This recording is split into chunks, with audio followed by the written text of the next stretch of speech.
সামুদ জাতির নাম শুনেছেন? তাদের কাছে আল্লাহ তাআলা একজন নবী পাঠিয়েছিলেন, নাম হচ্ছে সালেহ আলাইহিস সালাম।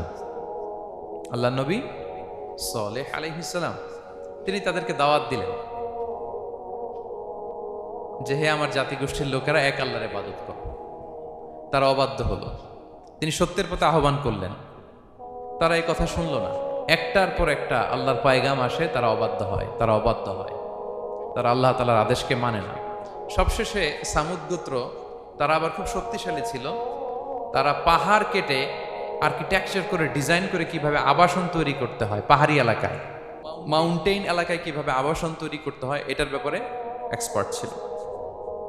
কিন্তু তারা সালেহ আলাইহিস সালামকে বলল, সালেহ তুমি পাগল, তুমি জাদুকর, তুমি যে আল্লাহর কথা বলছো আমরা মানবো এক শর্তে, যদি এই পাহাড়ের ভেতর থেকে 10 মাস গর্ভধারিণী একটা উট যদি বের করে আনতে পারো, এমন একটা শি ক্যামেল উট যদি বের করে আনতে পারো, যেই উটের পেটের ভেতরে একটা বাচ্চা থাকবে এবং উটটা পাহাড় থেকে বের হয়েই বাচ্চা ভূমিষ্ঠ করবে, এরপরে উটের দুধ যেন আমরা খেতে পারি, তুমি যদি এইটা দেখাইতে পারো তাইলে বুঝবো তুমি সত্য নবী।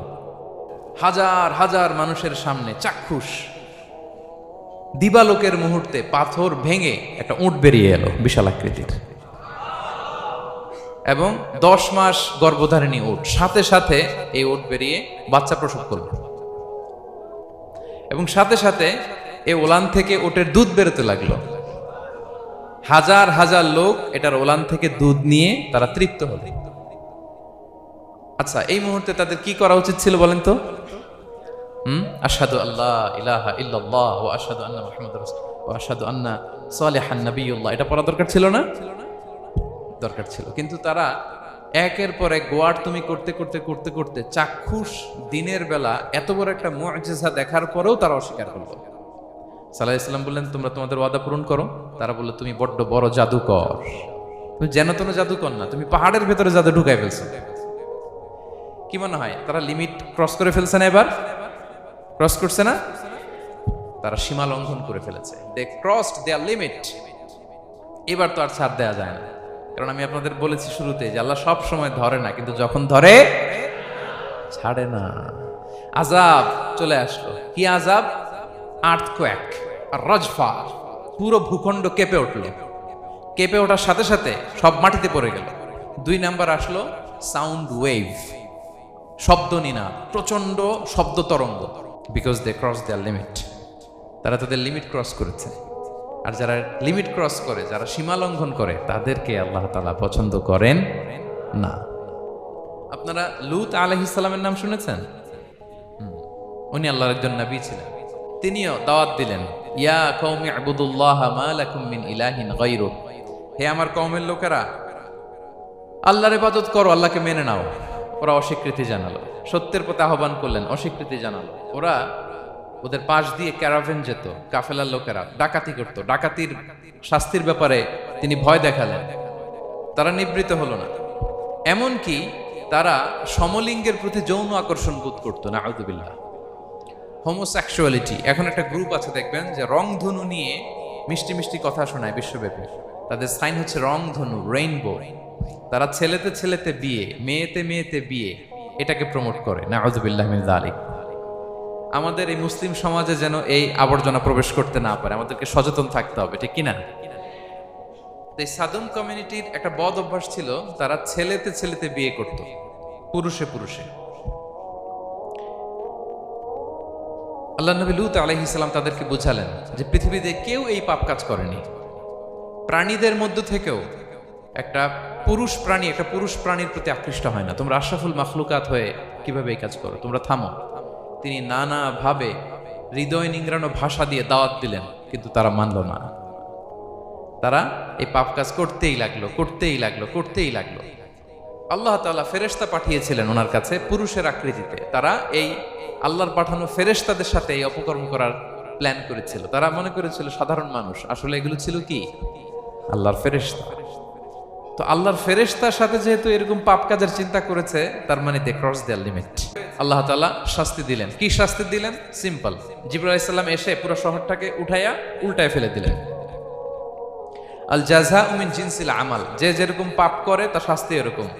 ওরাও স্বাভাবিক মানুষের যে নেচার এটার উল্টায় ফেলছে। কি বলেন? পুরুষ আকৃষ্ট হবে, সেক্সুয়াল অ্যাট্রাকশন ফিল করবে নারীর প্রতি, নারী পুরুষের প্রতি।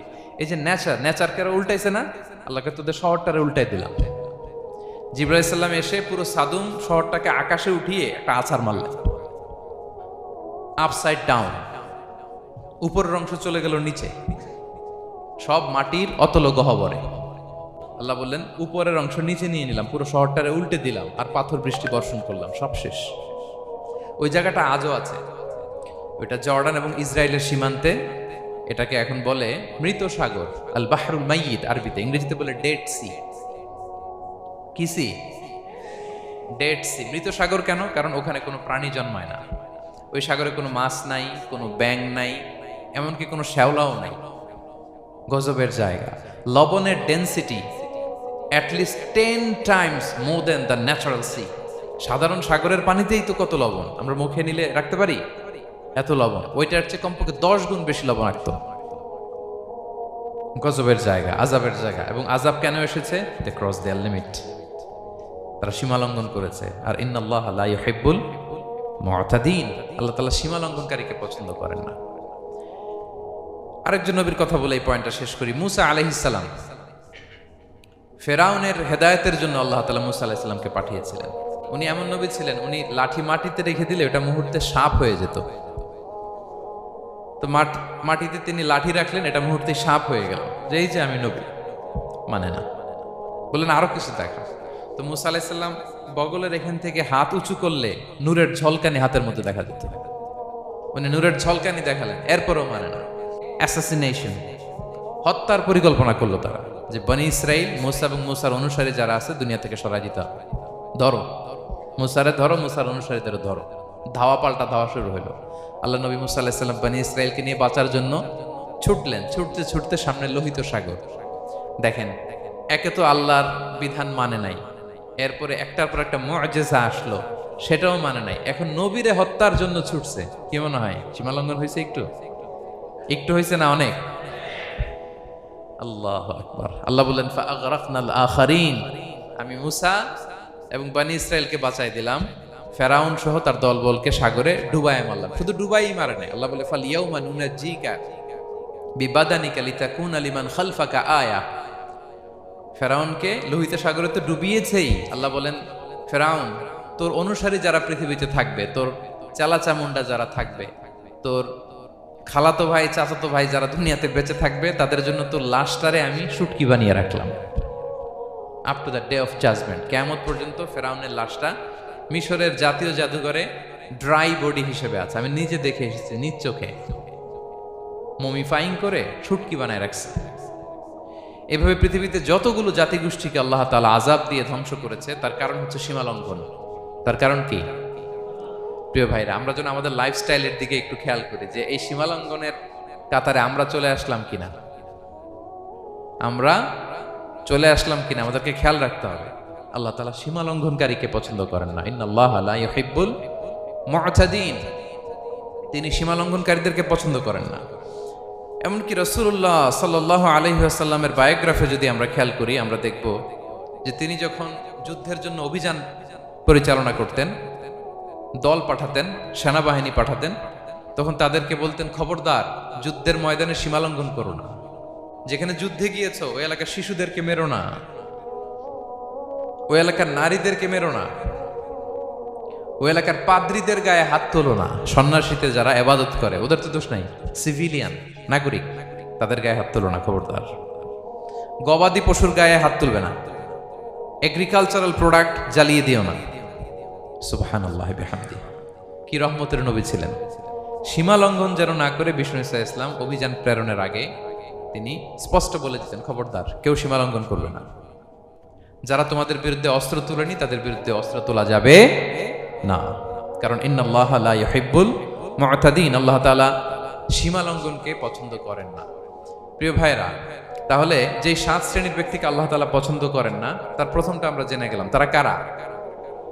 সীমা লঙ্ঘনকারী। আমি কিন্তু প্রায় এরকম জিজ্ঞেস করব এবং সব শেষে আপনাদেরকে নিয়ে রিভাইজ করব। তাহলে 1 নম্বরে আমরা পেলাম তারা কারা। মেহেরবানি করে সবাই বলবেন একসাথে, তারা কারা? তারা সীমা লঙ্ঘনকারী, তারা তাদের লিমিট ক্রস করে, তাদেরকে আল্লাহ তাআলা পছন্দ করে না। সো আমরা আমাদের লাইফের সাথে একটু মিলিয়ে নিই যে আমরা আমাদের কোন ক্ষেত্রে সীমা লঙ্ঘন করি কিনা একটু খেয়াল করেন। আমার যে দায়িত্ব আছে আমি কি সীমা লঙ্ঘন করি কিনা, আমার স্ত্রী আমার দায়িত্বে তার সাথে সীমা লঙ্ঘন করি কিনা, আমার ভাতিজা ভাতিজি অনেকের আছে ইয়াতিম, তার বাবা মারা গেছে, তার সব সম্পত্তির দায়ভার আমার উপর দেয়া, আমি ওইখানে তাকে ঠিকঠাক মতো সব দেই কিনা, সীমা লঙ্ঘন করি কিনা, হ্যাঁ ক্ষমতা পেলে সীমা লঙ্ঘন করি কিনা। মানে যেইখানে ডাক্তারের কাছে যেয়ে বলে ডাক্তার সাহেব আমার এইখানে ফোড়া, সারা দেহের যেই কোনো জায়গায় ধরতে পারেন এইখানে ধরেন না, তো এইখানে না ধরলে ভালো হবে? ফোড়া যেইখানে ট্রিটমেন্ট তো ওইখানে দিতে হবে, কি বলেন? রোগ যেখানে ওষুধও সীমা লঙ্ঘন। দায়িত্ব পেলে আমরা সীমা লঙ্ঘন করি। এমনকি আমরা যারা এবাদত করি অনেকে এবাদতেও সীমা লঙ্ঘন করি, এবাদতেও না। ভারসাম্য থাকতে হবে, পরিমিতি বোধ থাকতে হবে। দোয়া এবং জিকিরের ক্ষেত্রে এই কথাটা উল্লেখ করেছেন যে তোমরা দোয়া জিকিরের ক্ষেত্রে সীমা লঙ্ঘন করো না। আল্লাহ তাআলা বলেন উদউ রাব্বাকুম তাদাররুআ ওয়া খুফিয়া ইন্নাহু লা ইউহিব্বুল মু'তাদিন। তোমরা আল্লাহকে ডাকো কেমন ভাবে? তাদাররুআ ওয়া খুফিয়া, সবিনয়ে গোপনে, সবিনয়ে ডাকো, চুপিসারে ডাকো, গোপনে গোপনে ডাকো, অল্প আওয়াজে ডাকো। কারণ কি? ইন্নাল্লাহা লা ইউহিব্বুল মু'তাদিন, আল্লাহ সীমা লঙ্ঘনকারীদেরকে পছন্দ করেন না। তাহলে আপনি যদি দোয়া করেন আল্লাহর কাছে, যখন জিকির করবেন বিনীতভাবে, চুপিসারে, সবিনয়ে, বিষ্ণু ঈসা ইসলাম যেভাবে শিখিয়েছেন ওইভাবে জিকির করবেন। ইন্নাহু লা ইউহিব্বুল মু'তাদিন, আল্লাহ সীমা লঙ্ঘনকে পছন্দ করেন না। এই কথাটা ঢুকাইছে কোথায়? দোয়া আর জিকিরের মধ্যে। কারণ আল্লাহ জানে আল্লাহর কাছে বান্দা থাকবে, তারা দোয়া এবং জিকিরের সময় কি করবে? সীমা লঙ্ঘন করবে। মাঝে মাঝে কিছু ভিডিও ক্লিপসে দেখা যায় জিকির করতে করতে আরেকজনের কাঁধের উপরে, যিনি জিকির পরিচালনা করতেছে তার মাথার উপরে। এখন আমি ওয়াজ করতেছি, আপনি যদি লাফাইতে লাফাইতে এসে আমার উপরে পড়েন, হ্যাঁ মাইকের উপরে যদি এসে পড়েন, আমার অবস্থা হবে কি? লাফাতে লাফাতে উপরে উঠে যায়, নিজে ইনজুর্ড হয়, পাশের শ্রোতাকে ইনজুর্ড করে, যিনি আলোচনা পরিচালনা করতেছে তাকে ইনজুর্ড করে। এরকম আছে না নাই? ইন্নাহু লা ইউহিব্বুল মু'তাদিন, আল্লাহ তাআলা সীমা লঙ্ঘনকে পছন্দ করেন না। তাহলে আমাদের প্রত্যেকের উচিত আমাদের লিমিট জানা, আমরা যেন আমাদের কখনো লিমিটকে ক্রস না করি প্রিয় ভাইয়েরা, এটা প্রতিটি ক্ষেত্রে। তাহলে 2 নম্বরে আমরা চলে যাই। 2 নম্বরে যে শ্রেণীকে আল্লাহ তাআলা পছন্দ করেন না তারা হচ্ছে জালিম বা অত্যাচারী। জালিম বা অত্যাচারী, যারা জুলুম করে তাদেরকে আল্লাহ তাআলা পছন্দ করেন না। আল্লাহ তাআলা বলছেন فأما الذين كفروا فأعذبهم عذابا شديدا في الدنيا والآخرة وما لهم من ناصرين। যারা দুনিয়াতে কুফরি করবে কঠিন শাস্তি দুনিয়াতেও আখিরাতেও। وأما الذين آمنوا وعملوا الصالحات فيوفيهم أجورهم, আর যারা ঈমান আনবে সৎকর্ম করবে তাদের প্রতিদান আমি আল্লাহ বুঝিয়ে দেব। তাহলে 2 নম্বরে পাওয়া গেল কাদেরকে পছন্দ করে না? আপনি যদি কারো প্রতি জুলুম করেন তাহলে আপনি জালেম, সে হচ্ছে মাজলুম। সে কি? মাজলুম। মজলুম আপনার ক্ষমা না করলে আল্লাহ তাআলা আপনার ক্ষমা করবে না। মজলুম যদি ক্ষমা না করে আল্লাহ তাআলা কঠিন কালো আপনাকে ক্ষমা করবে না। এজন্য জুলুম যেন আমরা কখনো না করি প্রিয় ভাইরা। জুলুম শুধু আল্লাহ তাআলা আমাদের উপরই হারাম করেনি, আল্লাহ নিজের উপর হারাম করছে। জুলুম শুধু আমাদের জন্যই হারাম না, আল্লাহর জন্য হারাম। আল্লাহ তাআলা বলেন হাদিসে কুদসিতে, ইয়া ইবাদি, হে আমার বান্দারা, ইন্নী হারামতু যুলমা আলা নাফসি, আমি জুলুমকে আমি আল্লাহ নিজের উপরে হারাম করেছি। জুলুম শুধু আমাদের উপরই হারাম না, আল্লাহ নিজের উপরও হারাম করেছেন। তাহলে জুলুমের সাথে কি মুমিনের কোনো সম্পর্ক থাকতে পারে? পারে না। এবং আল্লাহ তাআলা কখনো কোনো বান্দার উপর জুলুম করেন না। ওয়া আন্নাল্লাহা লাইসা বিযাল্লামিন লিল আবিদ, তিনি তার বান্দার উপর জুলুম করেন না। কোনোভাবেই যেন জুলুম না হয়ে যায়, এজন্য আল্লাহ তাআলা কিয়ামতের দিন মাওয়াজিনাল কিসত, ন্যায়ের মানদণ্ড তিনি প্রতিষ্ঠা করবেন, যাতে একটু ভুল না হয়ে যায়, জুলুম না হয়ে যায়। আমরা মাঝে মাঝে যে দোকান থেকে বস্তায় বস্তায় চাল নিয়ে আসি না, চাল দেখা যাবে যে 1 মণ চাল হয়তো সামান্য একটু কমও হইতে পারে, সামান্য একটু বেশিও হইতে পারে, এরকম হয় না? দেখবেন যে দিছে 10 কেজি, বাসায় এসে দেখবেন যে 10 কেজির চেয়ে একটু বেশি, একটু সামান্য বেশি কয়েক গ্রাম, অথবা 10 কেজির চেয়ে সামান্য কয়েক গ্রাম কম, এরকম হয়ে যায় না? মানুষ তো আমরা, কি বলেন? কিন্তু আল্লাহর নিক্তি পাল্লায়, মিজানের পাল্লায় এরকম হবে নাকি? যাররা পরিমাণ ভালো করেছো তো সেটাও ওজন দেয়া যায় ওই পাল্লায়। সুবহানাল্লাহ পড়বেন না? ওমাই ইয়ামাল মিসকালা যাররাতিন শাররান ইয়ারা, অনুপরিমাণ খারাপ করেছো সেটাও ওজন দেয়া যায়। কারণ ওয়া আন্নাল্লাহা লাইসা বিযাল্লামিন লিল আবিদ, তিনি বান্দার উপর জুলুম করেন না। তিনি এমন পাল্লা দিয়েছে যাতে জুলুম না হয়। আমাদেরটাই ভুল হয়ে যেতে পারে, ওনারটাতে ভুল হলে চলবে না, কেউ জিতে যাবে, ঠকে যাবে। কি বলেন? জাররা কাকে বলে? জাররা, জাররা মানে এত ছোট জিনিস, এত ক্ষুদ্র জিনিস যেটা খালি চোখে দেখা যায় না। বাংলাদেশের শীতের সিজনে টিনের ঘর যাদের থাকে, মনে আছে কিনা জানি না আপনাদের, ওই টিনের চালে যদি ছিদ্র থাকে, শীতের দিন টিনের চালে যদি ছিদ্র থাকে, তাহলে মাঝে মাঝে দেখবেন ওই চিকন ছিদ্রটা দিয়ে সূর্যের একটা আলো ঘরের ভিতরে ঢুকে। মনে পড়ে? টিনের চালের ছিদ্র, চিকন এই ছিদ্রটা দিয়ে সূর্যের একটা চিকন রশ্মি নিচে পড়ে। তো ওইটার কাছে গেলে দেখা যায় ওই আলোটার মধ্যে পাতলা কি কি যেন ধুলাবালি উঠতেছে। এটা আবার অন্য জায়গায় দেখা যায়, এমনি দেখা যায় না, কিন্তু ওইটার কাছে গেলে দেখা যায় এই আলোটা যেই বরাবর আসছে, এইখানে কিছু ক্ষুদ্র ছোট ধূলিকণা, ডাস্ট ঘুরে বেড়ায়। আল্লাহ বলে এইটার নাম হচ্ছে যাররা। ফামান ইয়ামাল মিসকালা যাররাতিন খাইরান ইয়ারা। এই ডাস্ট উড়ে বেড়ানো ছোট্ট ধূলিকণা, যেটা খালি চোখে দেখা যায় না, এতটুকু ভালো যদি করো, সেটাও সেই মিজানের পাল্লায় ওজন দেয়া যায়। এতটুকু খারাপও যদি করো, সেটাও সেই মিজানের পাল্লায় ওজন দেয়া যায়। আল্লাহু আকবার। তিনি তার বান্দার উপর জুলুম করেন না। জুলুম তিনি নিজের উপর হারাম করেছেন, আমাদের জন্য কি করেছেন? হারাম করেছেন। এবং বিষ্ণু ইসলাম আরো ভয়ঙ্কর কথা বলেছেন। তিনি বলেছেন, মান যালামা কিদা শিবরিন মিনাল আরদি তুবিকাহু মিন সাবঈ আরাদিন। কেউ যদি জুলুম করে তার ভাইয়ের 1 বিঘত পরিমাণ জমিন খায়। 1 বিঘত চিনেন তো? এই যে আমার এই আঙ্গুল থেকে এই আঙ্গুলটা, এটা টান টান করলে যতটুকু জায়গা, এটার বলে 1 বিঘত। শিবের আরবিতে বলে শিবের। হ্যাঁ, মান যালামা কিদা শিবর। বিষ্ণু বলেন এই 1 শিবর, 1 বিঘত জমি যদি কেউ অন্যায়ভাবে জুলুম করে তার ভাইয়ের কাছ থেকে খায়, কিয়ামতের দিন তুবিকা আলাইহি সাবউ আরাদিন, এই 7 জমিনকে আল্লাহ তাআলা তার ঘাড়ে চাপাবে। খা, এবার খা। অন্যের জমি খাওয়ার এত শখ ছিল, এবার 7 জমিন ঘাড়ে কর। কিয়ামতের ময়দানে আপনার দেহটারে বিশাল আকৃতির করা হবে, এই 7 জমিনকে আপনার কাঁধে তুলে দেওয়া হবে। এজন্য আমরা অন্যের রাইটস, অধিকার যেন নষ্ট না করি, কারো উপর যেন জুলুম না করি, কোনোভাবেই না। আমরা নানাভাবে এই জুলুমটা করি। আমরা প্রায় দাদার সম্পত্তি থেকে ফুফুদেরকে বঞ্চিত করি, বাবার সম্পদ থেকে বোনদেরকে বঞ্চিত করি। হ্যাঁ, নিজের ভাই আরেক ভাইকে, আপন ভাই ভাইকে বঞ্চিত করে, জুলুম করে। এরকম দৃশ্যপট আমাদের সমাজে আছে না নাই বলেন তো? কিয়ামতের দিন আল্লাহর সুপ্রিম কোর্টের কাঠগড়ায় হিসেব দিতে হবে। আর এই জালিমদেরকে আল্লাহ তাআলা পছন্দ করেন না। এবং সবচেয়ে ভয়ঙ্কর ব্যাপার হচ্ছে, আপনি যখন কারোর উপর জুলুম করেন, ওই মাজলুম আর আল্লাহর মাঝখানে কোনো ফারাক থাকে না। আল্লাহ ওই ফারাকের পর্দা উঠায় নেয়।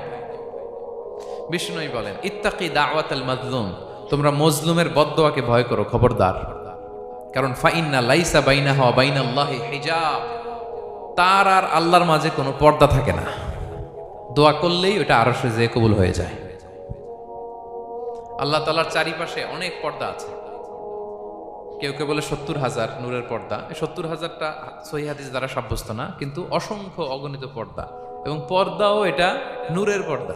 আচ্ছা বলেন তো, জানলা দিয়ে বাইরের আলো ঠেকাতে আমরা দেয়ালে জানালায় কি লাগাই? পর্দা লাগাই। পর্দাটা কিসের তৈরি? মোটা কাপড়ের, যাতে করে ওই আলো না আসে। কিন্তু আল্লাহর চারদিকে যে পর্দা, ওই পর্দাটা কিসের? নূরের, আলোর। ওনার পর্দাই আলো দিয়ে তৈরি। সুবহানাল্লাহ বললেন না? বিষ্ণু বলেন, ইত্তাকি দাওয়াতাল মাজলুম, মজলুমের বদদোয়াকে ভয় করো। ফাইন্না লাইসা বাইনাহা ওয়া বাইনাল্লাহি হিজাব, কেউ যখন মজলুম হয়ে কেঁদে বদদোয়া করে, তার আর আল্লাহর মাঝে ওই পর্দা থাকে না। বদদোয়া করছে, ডাইরেক্ট কবুল। খবরদার আমরা যেন জালিম না হই।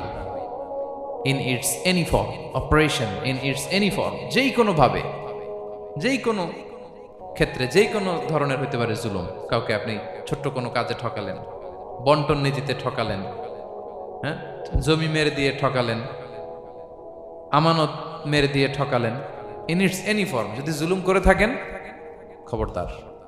মজলুমের কান্না কখনো বৃথা যায় না। মজলুমের কান্না কখনো বৃথা যায় না। জীবনের কোনো না কোনো সময়ে এর প্রায়শ্চিত্ত আপনাকে করতে হবে। জীবনের কোনো না কোনো সময়ে এর প্রায়শ্চিত্ত করে আপনাকে মরতে হবে। তাহলে কোনো বিশ্বাসী কি জালিম হতে পারে? কারণ ইন্নাল্লাহা লা ইউহিব্বুল যালিমিন, আল্লাহ তাআলা জালিমদেরকে পছন্দ করেন না। তাহলে জুলুমের সাথে আমাদের কোনো সম্পর্ক আছে? হ্যাঁ, কোনো সম্পর্ক আছে? তাহলে দুই শ্রেণীর ব্যক্তির কথা আমরা জানলাম যাদেরকে আল্লাহ পছন্দ করেন না। এবার 3 নম্বরে দেখি আল্লাহ কাদেরকে পছন্দ করেন না। 3 নম্বরে আল্লাহ তাআলা অহংকারী দাম্ভিক লোককে পছন্দ করেন না। অহংকারী, আমাদের তো অহংকার টহংকার নাই না? এই যে অহংকার, অহংকারের খাঁচা থেকে মুক্ত রাখো আমাদেরকে তুমি প্রভু হয়ে, পড়েন আমিন। এটা একটা ভয়ঙ্কর খাঁচা। আচ্ছা, অহংকার করার আমাদের আছে কি বলেন তো? কিছুই নেই। আল্লাহ বলে ওয়া খুলিকাল ইনসানু দাঈফা, তোমাদেরকে আমি দুর্বল করে তৈরি করছি। আমরা দুর্বল, শুধু দুর্বল না, দুর্বলের ঘরের দুর্বল। আমার বাপ ছিল দুর্বল, আমার দাদা ছিল দুর্বল, আমরা 14 গোষ্ঠী কি? হাল আতা আলাল ইনসানি হিনুম মিনাদ দাহরি লাম ইয়াকুন শাইআম মাযকুরা। আল্লাহ বলেন একটা সময় ছিল উল্লেখ করার মতো তোমার কিছুই ছিল না। আজকে তো এত লম্বা চড়া মানুষ, আমরা কিছুই ছিলাম না। আমার বর্তমানে বয়স চলে 36, 37। তো আজ থেকে 37 বছর আগে আমি কি ছিলাম? আমার অস্তিত্বই ছিল না, আমার কোনো নাম ছিল না, আমার কোনো গ্রাম ছিল না, আমার কোনো অ্যাড্রেস ছিল না, আমার কোনো পরিচিতি ছিল না। আজ থেকে আরো 37 বছর পরে একটু খেয়াল করেন তো, এখন তো 37, আরো 37 ধরেন বাঁচলাম। এরপরে আমি দুনিয়া, দুনিয়া থাকবে কিন্তু আমি নাই। আজকে কার জন্য আটকে আছে দুনিয়ার কাজ বলেন তো? আপনার দাদার জন্য, আপনার নানার জন্য। তো আপনাকে লাগে কেন? আপনাকে লাগে? লাগে না তো আমাকে। আমি দুনিয়া, একদিন কিছুই ছিলাম না। আল্লাহ বলেন হাল আতা আলাল ইনসানি হিনুম মিনাদ দাহরি লাম ইয়াকুন শাইআম মাযকুরা। তুমি কিছু ছিলা, একটা সময় কিছুই ছিলা না, উল্লেখ করার মতো তুমি কিছুই ছিলা না। অস্তিত্বহীনের জগৎ থেকে তোমাকে আমি অস্তিত্ব আনলাম। তোমার বাবার পৃষ্ঠদেশ থেকে তোমার মায়ের গর্ভাশয়ে আমি তোমাকে ফেললাম। সেখানে আমি আল্লাহ তোমাকে একটু একটু করে তিলে তিলে বড় করলাম। দেখেন তো দুনিয়ায় আসার পর আমাদের অবস্থাটা কি? কাপড় নাই, চোপড় নাই, এভাবে চলে আসছি। আসার পরে কেউ যদি মুখে খাবার তুলে দেয় তাইলে খাইতে পারি, হ্যাঁ? তাও লিকুইড খাবার, এদিক দিয়ে দিলে এদিক দিয়ে পড়ে যায়, খালি মুছতে হয়। মেহমান একজন এসে আদর করে কোলে নিচে পেশাব করে দিছি ভরাইয়া, আছে না নাই? হয়েছে না, হয়েছে না এরকম? আদর করে একটা কোলে নিছেন, এখনই না ডায়াপার আসছে মিয়া। আজ থেকে 10 বছর আগে এগুলো ছিল নাকি? প্যাম্পাস ডায়াপার ছিল, এই কাঁথা টাতা নিয়ে কোলে নেওয়া লাগতো, তারপরে দিছে ওদিক দিয়ে জামা টামা ভিজে শেষ। ইভেন রাসূল সাল্লাল্লাহু আলাইহি ওয়াসাল্লামের কোলেও এরকম বাচ্চারা পেশাব করে দিছে, এরকম হাদিস আছে। আদর করে মায়েরা বাবারা আসলেই তো তার বাচ্চাকে রাসূল সাল্লাল্লাহু আলাইহি ওয়াসাল্লাম কোলে দিতেন, পেশাব করে দিতেন। তো কার কোলে উঠছে এটাও জানি না, পেশাব করে ভরাই দিচ্ছে। পেশাব পায়খানা করে শয়লাভ। লিকুইড দিলে খেতে পারি, শক্ত কিছু খেতে পারি না। এই তো আমি, এই তো আমার ক্ষমতা। একজন যে বললেন ক্ষমতার অহংকার, এই তো ক্ষমতাটা তো এতটুকু। এরপরে যখন জোয়ান হয়েছে, এখন তো জোয়ান, এখানে একটা ভূমিকম্প হইলে কি অবস্থা হবে বলেন তো জোয়ানদের? হ্যাঁ, কাঁপতে কাঁপতে সব শেষ। একটা ভূমিকম্প, একটা তুফান হলে ওটার বিরুদ্ধে দাঁড়াতে পারি না। একটা তুফান, রাস্তায় টায়ার পাংচার হলে লাফ দিয়ে উঠি। ক্ষমতা আমার, আমার নাকি ক্ষমতার অহংকার। কি দুর্বল আমরা, হ্যাঁ? কুকুর আমাদেরকে কামড় দিলে আমরা কুকুরের কামড়ও দিতে পারি না, ঠিক কিনা? মশা যে কামড়া, এটা ধরতে না পারলে কিছু করতে পারি? কামড় মাইরা দিছে দৌড়। বল্লা পোকা এটা যদি কামড় দিয়ে দৌড় দিয়ে কিছু করতে পারেন? তো কিসের কিসের ক্ষমতা আপনার? এরপর আবার যদি 70-80 বছর হায়াত পাই, আবার আগের মতো যেখানে বসি ওইখানেই ডাইরেক্ট, আছে না নাই? বয়স যখন 80 হয়ে যায় আর থাকে শরীরের কন্ট্রোল, আবার যেখানে বসে ওইখানেই পেশাব পায়খানা। খাবার দিলে খাইতে পারি, পিঠটা বাঁকা হয়ে কুজু হয়ে গেছে, এর নাকি আবার অহংকার।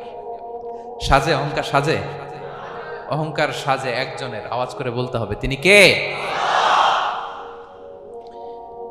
3 নম্বরে অহংকার দাম্ভিককে আল্লাহ পছন্দ করেন না। প্রিয় ভাইরা, আল্লাহ বলেন কারুনের ঘটনাকে আল্লাহ এখানে এনেছেন।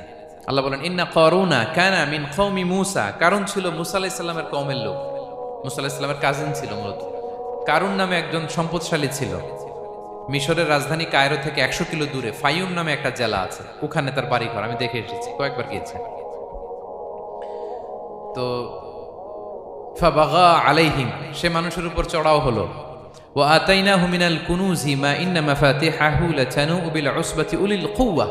আল্লাহ বলেন এই কারণকে আমি এত সম্পদ দিয়েছি, এত বেশি ছিল তার সম্পদ, সম্পদগুলো যে সে আলমারির ভিতরে রাখতো, ওই আলমারির যে চাবি হইতো, এই চাবিগুলোরে ওজন করার জন্য, কাঁধে নেওয়ার জন্য 10 জন পেশি শক্তি পুরুষ লাগতো।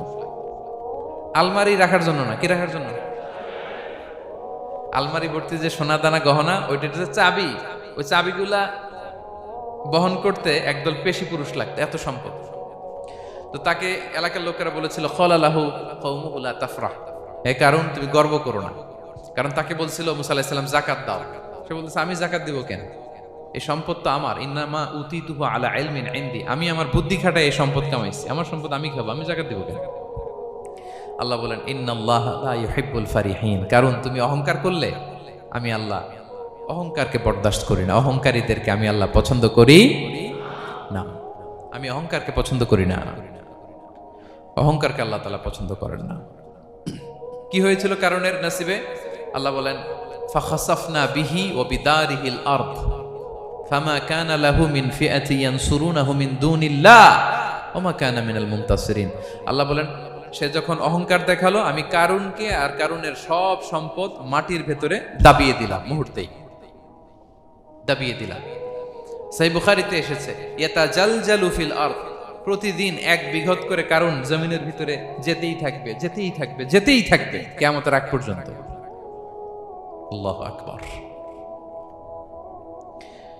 কারণ অহংকার করেছিল। আল্লাহ বলে আমি অহংকারীদের পছন্দ করি না। সূরা লোকমানে আল্লাহ বললেন ওয়ালা তুসাইর খাদ্দাকা লিন্নাস, মানুষ থেকে মুখ ফিরিও না। ওয়ালা তামশি ফিল আরদা মারাহা, জমিনে অহংকার ভরে হেঁটো না। ইন্নাল্লাহা লা ইউহিব্বু কুল্লা মুখতালিন ফখুর, আল্লাহ তাআলা অহংকারীদেরকে, দাম্ভিকদেরকে পছন্দ করেন না। এই যে আমি বলছি যে 7 শ্রেণীর লোককে আল্লাহ পছন্দ করেন না, এটা আমার মন গড়া বানানো কথা। প্রতিটি কথার পেছনে কোরআনের যুক্তি আছে। কোরআনে আল্লাহ তাআলা বলছেন আল্লাহ অহংকারীদেরকে পছন্দ করেন না। একটু মনোযোগী হন, এই আয়াতের তাফসীরটা একটু সংক্ষেপে বুঝিয়ে দেই। আল্লাহ তাআলা বলছেন ইন্নাল্লাহা লা ইউহিব্বু কুল্লা মুখতালিন ফখুর, আল্লাহ কোন মুখতাল আর ফাখুরকে পছন্দ করেন না। মুখতাল আর ফাখুর মানে কি? মুখতাল মানে যে অহংকার করে মনে মনে। কিছু লোক আছে ভিতরে ভিতরে নিজের বড় মনে করে, বাইরে বলে না বা বলার সাহস পায় না, কিন্তু ভিতরে ভিতরে ভাবে আমি কোন হনুরে, কি বলে আমি কোন, আমি তো বড়, আরে আমার চেয়ে বড় বেশি জানে নাকি কেউ, আমার চেয়ে কিছু পারে নাকি, আমি তো, কিন্তু এটা মুখ দিয়ে বলে না, ভিতরে ভিতরে আছে না নাই? এদেরকে আরবিতে বলে মুখতাল। কি বলে? মুখতাল। আরেকজন ফাখুর, সে শুধু ভিতরে না, এটা প্রকাশ্যে বলে বেড়ায়। নিজে যাকে বড় বলে বড় সে, লোকে যাকে বড় বলে বড় সে হয়। আমার প্রিয় পেনাঙ্গের ভাইয়েরা, নিজেকে বড় মনে করা এটা শয়তানের স্বভাব। কার স্বভাব? বিনয়ী হওয়া এটা নবীদের স্বভাব। আল্লাহ তাআলা ফেরেশতাদেরকে বলেছিলেন উসজুদু লি আদম, তোমরা আদমকে সিজদা দাও।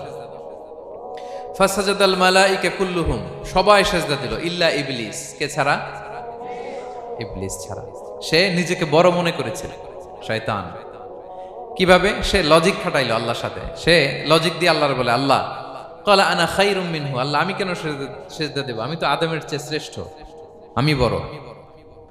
আল্লাহ বলতেছে তুমি বড়, কেমনে বড়? শয়তান বলে খলাকতানি মিন নার, আপনি আমারে বানাইছেন কি দিয়ে? আগুন দিয়ে। ওয়া খলাকতাহু মিন তিন, আর আদমকে বানিয়েছেন মাটি দিয়ে। কি দিয়ে? মাটি দিয়ে। আগুনের ধর্ম দাউ দাউ করে উপরের দিকে কি করে?